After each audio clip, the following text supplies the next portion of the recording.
Hello students, welcome to Geography class. Today we are going to deal with chapter 2, Major Landforms of the Earth. This chapter is divided into two parts. Today you will learn about first part, landforms, how landforms are formed, mountains, fold mountains, types of mountains, block mountains, volcanic mountains and importance of mountains. Let's start with introduction. The earth has a solid surface made up of rocks and soil. It is called the crust. Out of the total area of this surface, about 71% is covered by water. The remaining 29% is above the surface of water in the form of land masses. The vast areas of water surrounding the land masses are interconnected. So the level of water remains the same everywhere. This level of water is called the sea level. The height or the depth of any point on the earth's surface is measured with a reference to this level. For example, Mount Everest, which is the highest point on the earth's surface, is 8,848 meters above the sea level. Now we are moving to landforms. The surface of the earth is not the same everywhere. Some parts are elevated higher than the surrounding area. Some are rugged and others are flat. In other words, the earth's surface has different types of landforms. Depending upon elevation and slope, land has been divided into three major types of landforms: mountains, plateaus and plains. Now we are moving to next slide, how landforms are formed. Most landforms are formed by processes acting deep under the earth's surface. These processes are known as endogenous processes. Endogenous is internal process and it is happening within the earth. The solid surface layer of the earth is made up of a number of pieces that fit together like the pieces of a jigsaw. These pieces, called plates, float on molten rocks and move relative to each other. As they move, parts of the earth's surface are pushed up, pulled down, bent or broken to create new landforms. All landforms are shaped by exogenous process. Exogenous is external process. This happens outside the surface of the earth.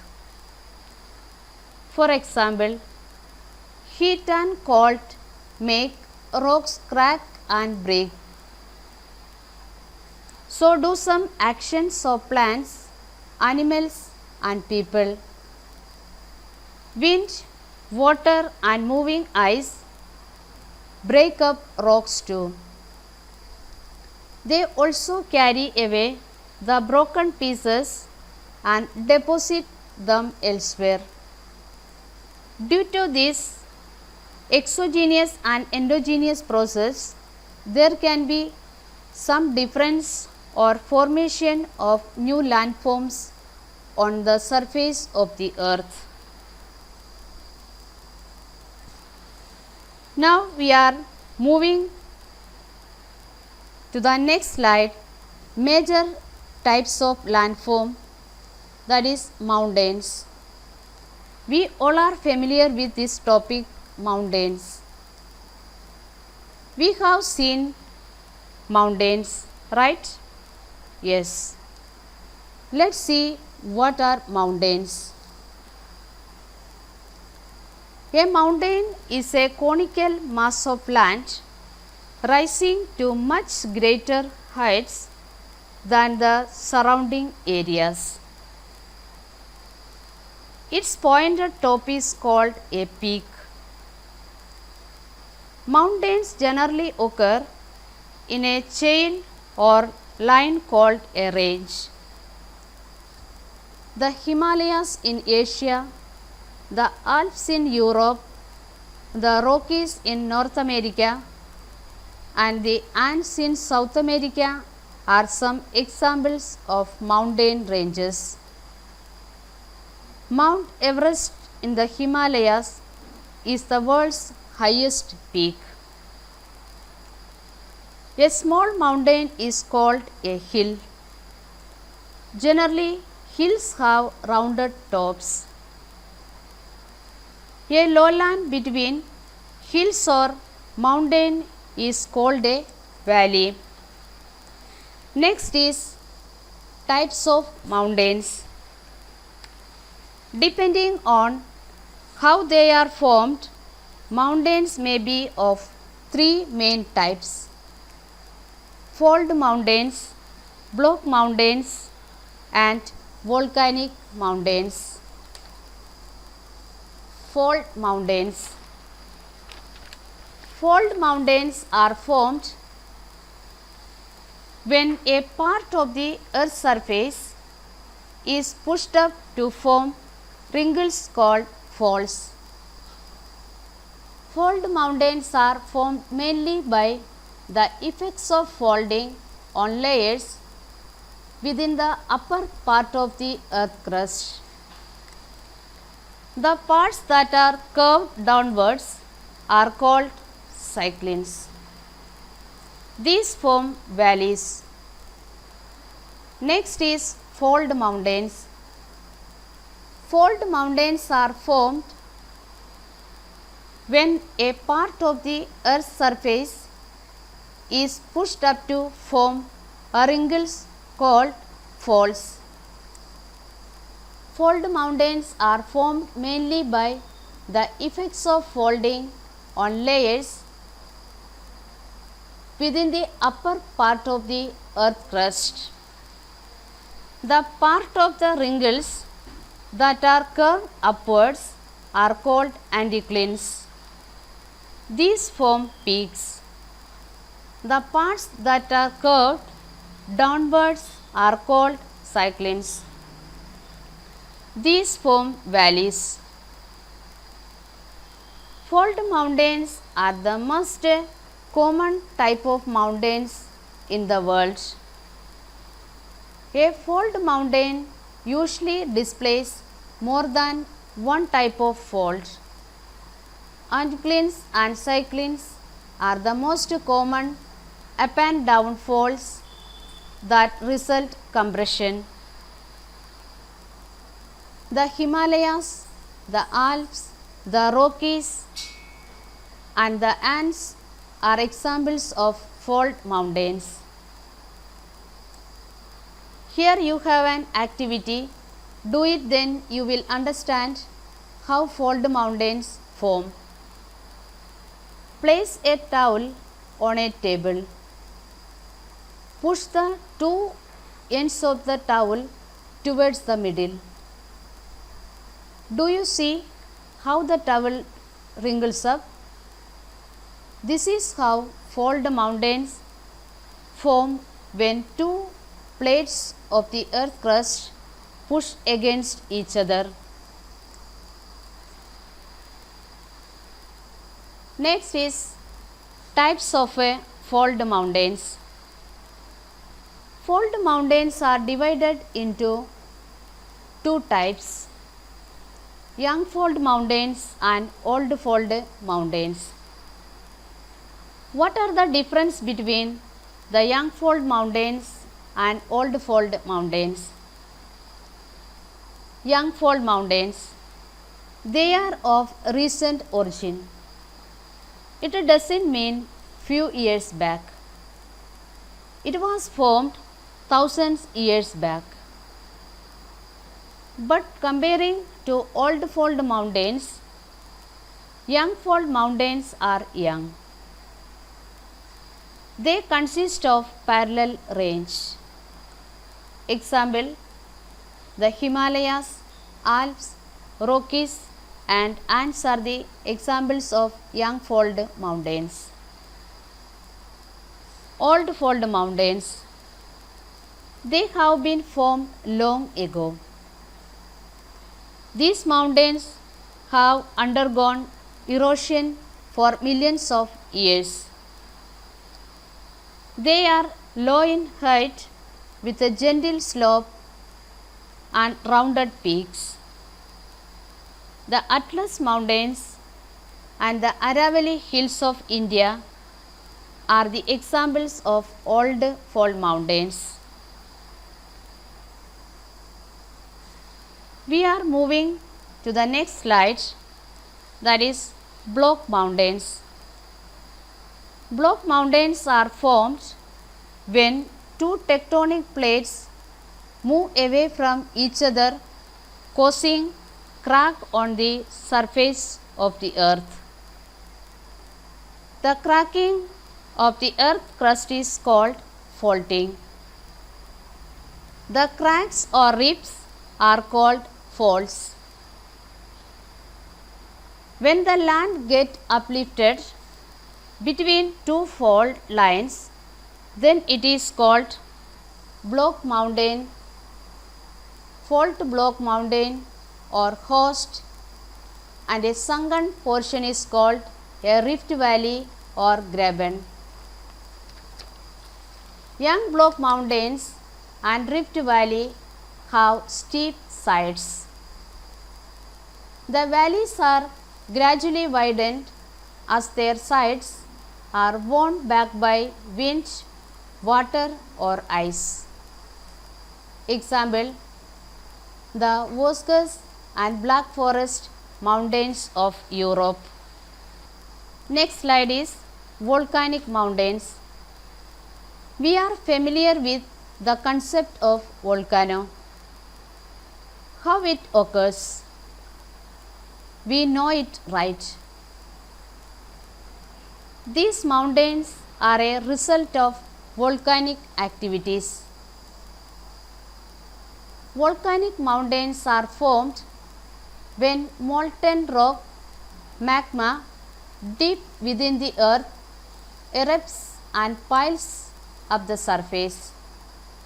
Magma is called lava when it breaks through the earth crust. Below the solid surface layer of the earth, there is a layer of hot molten rock. Material from this layer may come out through openings in the earth's surface. On reaching the earth's surface, it cools and hardens. Sometimes it piles up around the opening and gradually forms a mountain. Such a mountain is called a volcanic mountain. These mountains are cone shaped with steep or gentle slopes. Fujiyama in Japan and Mount Etna in Sicily are the examples of volcanoes. We have learned about fold mountains, block mountains and volcanic mountains. Now it is Very important to see the importance of mountains. How these mountains help us? Let's see. Mountains are very important natural resources. They are useful to us in various ways. Now let's see in detail. Importance of mountains. The glaciers in the mountains give rise to many perennial rivers. Perennial rivers means ever flowing rivers throughout the year. Even summer season, due to glaciers melt, there is water. Rainy season, due to rain, there is water. So here we can construct dams and it is used for irrigation, and we can produce hydroelectricity. The river valleys and gentle slopes are used cultivation. Mountains provide minerals for industries and stones for construction. Mountains provide timber, firewood, fodder, medicinal herbs, etc. Mountains are famous for their scenic beauty and therefore tourist destinations. Mountain slopes covers with a dense forest are home to variety of wildlife. Various mountains sports like trekking, climbing, skiing, whitewater rafting are also very popular. Mountains act as a climatic barrier. Example, the Himalaya. The Himalaya protect us from bittering cold and wind like in the North Pole. It also obstructs monsoon wind which comes from the southern part. Here we can conclude this session. Next slide you have some exercise. Do it in your copy. Answer the following questions. First one, name the major type of landforms. Second, what are mountains? Third, distinguish between young fold and old fold mountains. Fourth, why are mountains important to us? Fifth, how are fold mountains formed? Thank you.